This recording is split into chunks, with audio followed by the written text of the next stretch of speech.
यहाँ पर हम मजे के साथ चर्चा कर रहे हैं क्रिप्टो करेंसी के बारे में। और आज तो खास तौर पर जो मेरा वार्डरोब है वो भी क्रिप्टो करेंसी की बात कर रहा है, which is eat sleep crypto repeat. फिलहाल वक्त है अगले सेगमेंट का जिसका नाम है वर्सेस। हमारे साथ मेहमान दोनों जुड़ चुके हैं। सबसे पहले मलिक कटारिया, को founder and chairman Finnovation lab Singapore. दूसरी तरफ रोहास नागपाल, ये ऑथर हैं फ्यूचर मनी प्लेबुक किताब के और चीफ ब्लॉकचेन आर्किटेक्ट है रैप्ड एसेट प्रोजेक्ट के। अब सेगमेंट का नाम है वर्सेस। मैं नहीं चाहता आपके बीच में जंग हो, लेकिन बट आप दोनों अगर इन्वेस्टमेंट और ट्रेडिंग के बारे में हमें समझा पाए तो बहुत बढ़िया होगा। शुरुआत रोहास से करते हैं। अगर आप ब्रीफली शुरुआत में आप दोनों से एक कॉमन सवाल जरूर पूछूंगा। अगर आप ब्रीफली सबसे पहले रोहास आप डिफरेंस बता पाए एक आपके साथ जो स्टॉकिंग डिफरेंस है ट्रेडिंग और इन्वेस्टमेंट के बीच में क्रिप्टो करेंसी। तो जो ट्रेडर होता है वो एकदम शॉर्ट टर्म खरीदता है, और शॉर्ट टर्म मतलब चंद सेकंड, मिनट या दिन तक होते हैं। और ट्रेडर जो खरीदता बेचता है वो ट्वीट्स और जो इमीडिएट लेटेस्ट न्यूज होती है उसके बेसिस पे करता है। और जो इन्वेस्टर है वो थोड़ा लॉन्ग टर्म सोचेगा, चंद महीने या चंद सालों के बारे में भी सोच सकता है, डीपर नॉलेज के साथ शुरू करता है और लॉन्ग टर्म वैल्यू देखता है कोई भी प्रोजेक्ट की इन्वेस्ट करने से पहले। और इन दोनों में जो फर्क है वो स्टॉक्स में और क्रिप्टो करेंसी मार्केट में आप सिमिलैरिटी देखते हैं Malik?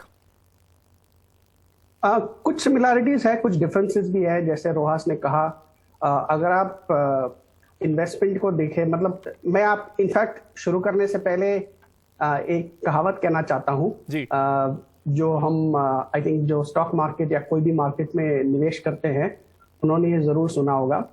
In the short term market is like a voting machine, but in the long term it is like a weighing machine. और ये कहावत बेंजामिन ग्राहम की है, जिनको हम फादर ऑफ वैल्यू इन्वेस्टिंग भी कहते हैं। तो आई थिंक ये अपने आप बताता है कि चाहे कोई भी एसेट क्लास की मार्केट हो, अगर आप शॉर्ट टर्म ट्रेडिंग करते हैं, देखते हैं, तो एज रोहास सेड, आप न्यूज साइकिल पे, टिप्स पे या चार्ट मूवमेंट के बेसिस पे देखते हैं।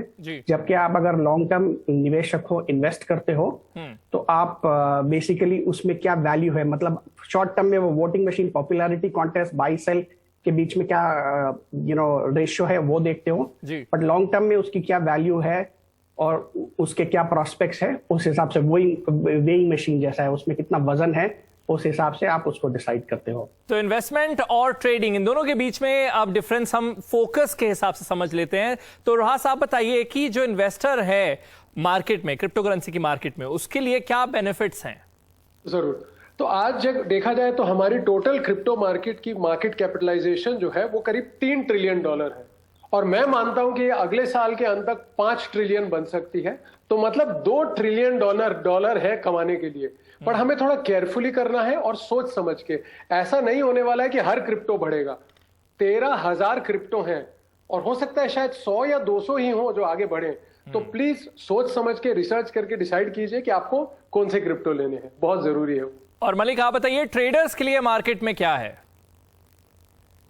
देखिए, अगर आप ट्रेडिंग करना चाहते हैं तो मेरा तो बहुत सीधा सीधा व्यू है इस पे। आप 3 ही सिनेरियो में मतलब ट्रेडिंग में सक्सेस अचीव कर सकते हैं।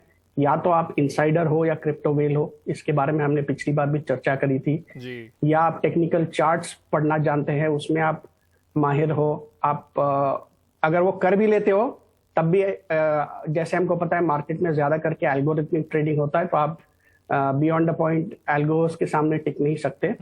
या आप ऑन चेन, जैसे हम ग्लास नोड वगैरह पे जाके देखते हैं, on chain data, of chain data को पढ़ के कंबाइन कर सकते हो। अब जैसे मैंने कहा कि ये चीजें शायद 100 में से 90, 95, 99 निवेशक इसको समझते नहीं है, या समझते हैं तो इसमें एक्सपर्टीज नहीं क्लेम कर सकते हैं।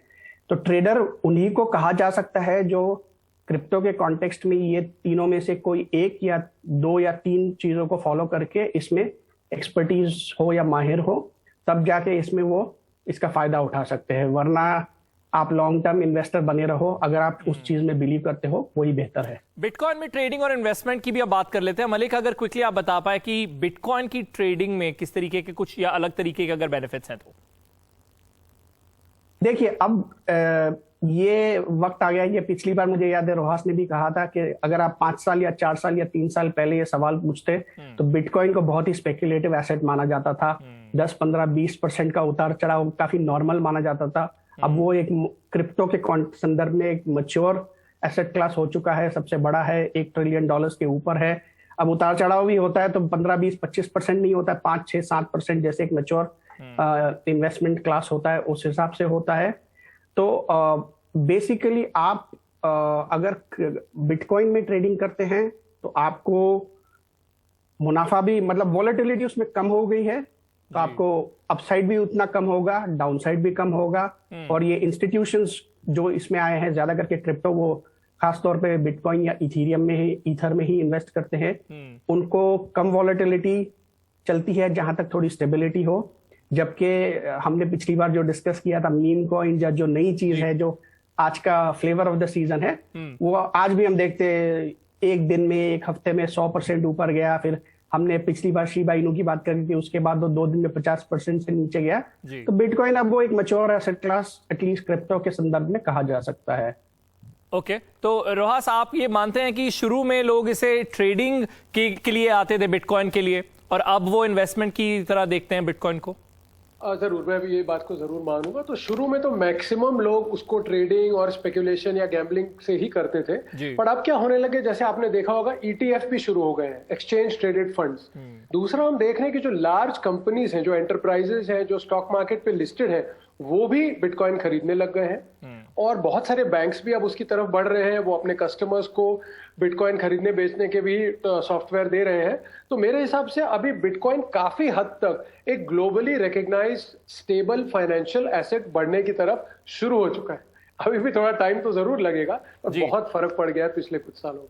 ट्रेडिंग खासकर इस साल में तो बहुत ही फर्क पड़ा है। जी, ट्रेडिंग और इन्वेस्टमेंट को फिलहाल हमने समझा। आखिर का कुछ सेकंड लूंगा मलिक आपके, कि आप इस वक्त कहाँ हैं और आप इंडियन मार्केट के बारे में क्या सुनते हैं, क्योंकि आप कई ग्लोबल प्लेटफॉर्म्स पर जाकर बात कर रहे हैं about Indian market as well.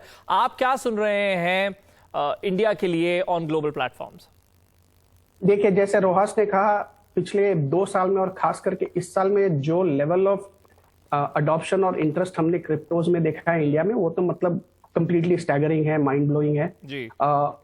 इतना तो हमने एक्सपेक्ट भी नहीं किया था, मगर जैसे ही कोई चीज में लाखों लोग एक साथ में दौड़ते हैं, तो कम से कम मेरी तरफ से तो मैं ये एडवाइस करूंगा कि इसमें आप कॉशन से काम करें।